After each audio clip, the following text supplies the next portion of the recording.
It is a glorious day to flow through May. This hip and lower back opener will do wonders for you. I hope you join along. Let's get going.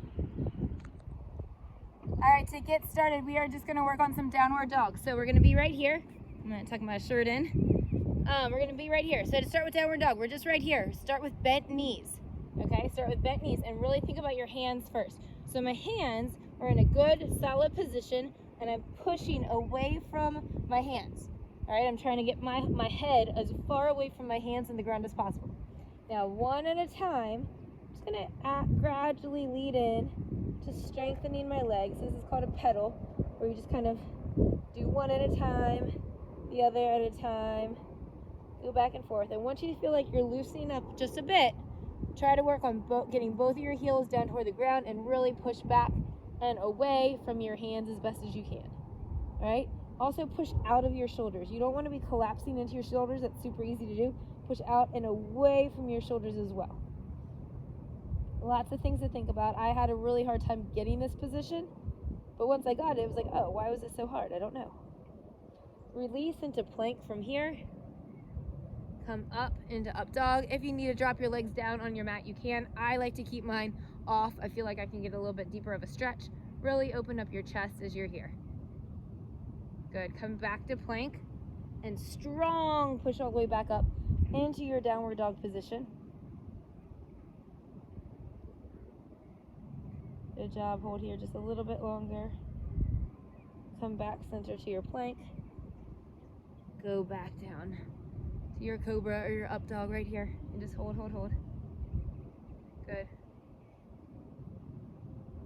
Come back to plank and come down into tabletop. From here, I want you just to sink back into child's pose for a little bit. So child's pose, you just really introduce the inner thighs of your body to what it means to really kind of sink into it and really stretch them out. Get deep into there. Breathe nice and easy. Great job. So we're working on the hips a little bit today. Working on the flexibility. Come back up to tabletop. We're going to work on just making those movements a little bit more functional, okay? So the first thing you're going to do is you're just going to raise your hip up to the side and then down. So just up and down. And you just feel for your body what your comfort level is. Maybe you can get your leg really high. Maybe you can't get it very high at all. Really think about, though, keeping everything except for your hip completely stationary. So I'm trying really hard to make sure that the rest of my body is staying perfectly still, and it's just my hip that's going up and down.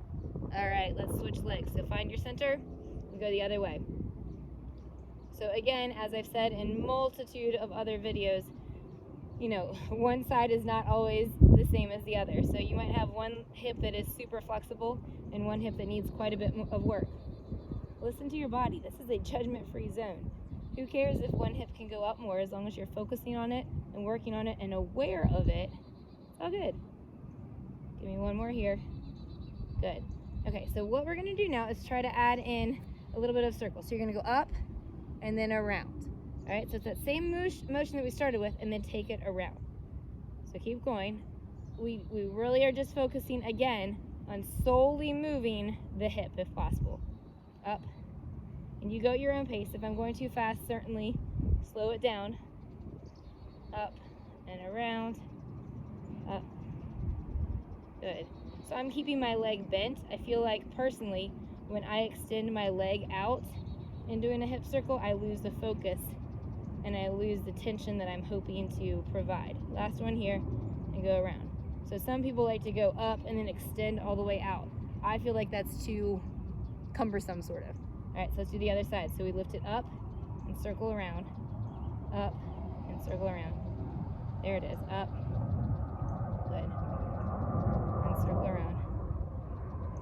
Again, you go at your pace. If you want to straighten out your leg, you can certainly do that. I'm just passing judgment on what I prefer and why I prefer it. I feel it offers too much of a wobble option. Give me one more here. Good job. Okay, so now I want you to go down on your back. On our back, lying on your back, you are going to have one leg bent still, flat on the ground. The other leg you're going to raise up to the sky. When you're raising it to the sky, you might not be able to have a straight leg, and that is perfectly fine.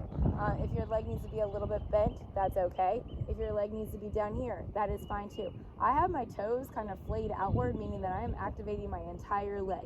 So you find where your level of comfort is and what your extension is like, and just hold there for a few seconds, really feeling the power going out through your toes. Now what I'm going to ask you to do is to slightly let your hips, or let your legs start to open towards the side, but keep your hips flat on the ground. Okay, at no point are my hips coming off the ground to accommodate me tilting towards the side. So I'm just holding right here on the side. Maybe your extension is right here. Maybe your extension is down further than I can demonstrate. But no matter what, the hip that is not being extended is still on the ground. Okay, so I'm not tipping just the tip and then everything comes loose. All right, now I want you to take your legs so it's an extension in a straight line. Think about those toes.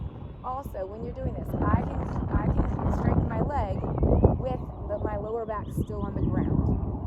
A lot of times when people strain and their lower back comes off the ground because they're trying to keep the leg up. If that is your case, just raise your leg up straighter. And then gradually sink down into it to see where you start lifting your lower back off the ground, and that needs to not be the distance that you go. You want your lower back to be on the ground. But if you can straighten it all the way down, that's great. And then raise your legs straight up to the sky and bring it down, switch legs. So remember, we're going to start with our legs straight up, toes flared out, as straight as you can make it, knowing that being bent is perfectly fine. So listen to your body, push yourself just to the point of just past comfort, so you're really feeling a nice good stretch. Keep that lower back cemented to the ground. There's no arc in there. Good. Now drop your hip over to the side, nice and easy, keeping the opposing hip still on the ground. So your belly button, your hips, your chest, everything is still, it has not moved. Only your hip has. I am much more flexible on this side than my other side. So I can really deepen into that stretch a little bit more. Twist it down so that you are in a one straight line, knowing that if you need to raise your leg a little bit to prevent the arcing of the back, that's great. Good. Just breathe into it, feel it. Raise your leg straight up and bend your knee. Great. I need you to come up to a seated position. We're going to be here. We're going to reach up, and we're going to lean and reach to the opposite pinky toe, if possible. Okay, my other arm is extended backwards. I understand that a lot of people might not have this flexibility. That means that you reach where you can. All right, whatever it is, you breathe out, breathe in. Switch sides, breathe out. There it is.